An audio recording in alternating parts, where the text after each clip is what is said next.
Hey everyone, welcome back to the channel. We got another video for you guys today. We got another repair one. Got this really nice 13-inch M4 MacBook Air. It's in here for repair. It's A3420. It's a nice sky blue color. It's not the silver one, it's sky blue. They spilled some water all over the trackpad area and there's no more haptic on it because it was working for a bit and then it just went out. And we want to go ahead and see that. Let's go ahead and take a look at the damage of it and see what's going on. So we already opened it up and we have the battery disconnected there. And let's see. Now this one has a nice covering. You can see that this is where the board is and it's covered very well.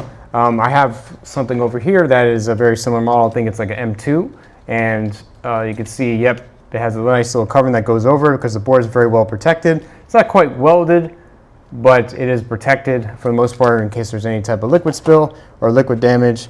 But we can see that there is some obvious damage over here. This is the trackpad area. And that's where the trackpad cable goes up and around.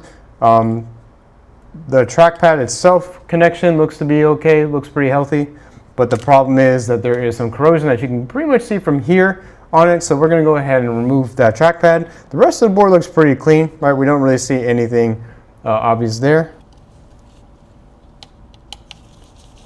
Okay, so the screen's there and it just kind of falls. So we just want to be a little bit more careful. Let's go ahead and let's take a look at this a little bit closer. See if you guys can see it. We can see it there. All right, so the trackpad's out. So let's go ahead and look at it under the microscope. Let's see it a little bit closer. Let's take a look at the damage. All right, you guys are interested to see? So am I. So let's go ahead and see for you. All right, so we're taking a look and man, look at that impact everywhere. Woo, all over. You have multiple caps, ICs, firmware chips, lots of stuff here. And we also have the cable. Let's take out the cable. We can see it's, oh, look how nasty that cable is. So when you have it this nasty, you want to remove it safely. Now they do put a little bit of adhesive on the bottom here. On the bottom, first we want to lift it up because there you go. It's actually attached on the other side. And when you have something this corroded, you don't want to just pull it out because then you're going to rip it and remove it. Whenever you have a ribbon cable or any type of cable that has corrosion this bad, you're not going to be reusing anyway, but you don't want to rip it or cause further damage, right, if you are going to be reusing something. So a good trick would be just to put a little bit of like alcohol there so it'll loosen up first. And then once it does that, you can just easily slide it out like that, right? That would be more if we're trying to make sure the cable is going to be fine too. But that's out. So it looks still pretty bad. So since we have that much impact and we can see there's that much damage to there anyway, I think the best thing to do would just be to replace it, right? Because you saw it as a removable piece, we can do that. Now, since this is a MacBook trackpad, it does have haptics and it also has like firmware. Not only do you have corrosion that's going to cause a power issue, you can also have a data line issue. So what we're going to do is, since there's so much damage to this trackpad, as well as the cable, we're just going to go ahead and replace it because we so happen just to have one here. It is a sky blue model. Got to make sure of that because you can get silver, right? You don't want that. Just taking a look at it, there's a little bit of corrosion that went right over one of the screw holes. So let's go ahead and take a look at that damage and see what's going on. It doesn't really look like it hit the board, but let's see. So I did see a little bit in this area. This is where the LAS is, as well as well, this is the speaker. There's a LAS connection that goes here, which is your lid angle sensor. We showed videos of recalibrating and fixing those. And then there's also the auxiliary jack that goes here because you want your auxiliary port, right, to work. Okay, so we removed it and we'll see here. Is there anything? Oh, the connection looks fine. So we're going to take a look under the microscope to make sure it's fine. Looks to be okay, right? This is the LAS connections. This is your lid angle sensor. So when you open and close the device, that sensor needs to be present and it connects here. That's where the screen is. That looks to be healthy. At least the connection looks to be healthy there.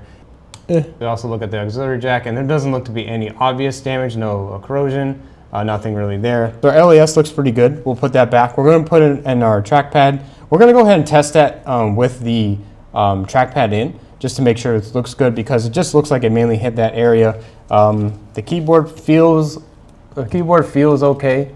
Now when liquid goes in, it goes in a crevice or crack, and it can go in here to your trackpad. And the trackpads in the past used to have a power button that's attached, even though this one's a little bit different now. They have the Touch ID, but before they used to have these that would short out the whole entire laptop, which is like SMC reset. So imagine holding down the power button while trying to power on a device.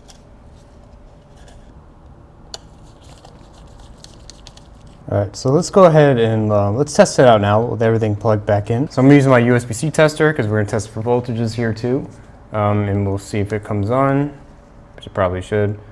5 volts, 20 volts, so we did hear power on, which is good. So we got a nice Apple logo, boots the OS, make sure the trackpad works fine and the keyboard. All right, good. So we got a nice Tahoe that's there. Okay, well, yeah, you can tell that's working. So let's go ahead and test the keyboard. Whoops, test the keyboard. You can see at the bottom there, it's going.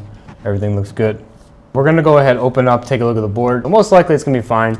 We'll double check anyway. If it's something that we find, yeah, go into a board repair, right? So anyways, I hope you guys enjoyed watching this video on a 13-inch M4 MacBook Air. If you guys enjoyed this video, please leave a like. It really does help us a lot. If you guys are interested in sending in your MacBook for repair with the liquid spill, we tackle all types of problems for it. We can do liquid damage, no power, not charging, not powering on in general. We work on the Apple Silicon models such as the M1, M2, M3, M4, M4 Pros, and even the M5s, as Lee's making this video. We also work on the vintage models as well. If you guys are interested in sending in your MacBook, check the links in the description down below for contact information on how you can do that. We have a nice, easy work order that you can fill out there. You send in your MacBook, and then we'll love to help you guys out. So hope you guys enjoyed watching again, and see you guys next one. Thanks a lot, guys. Take care. Bye.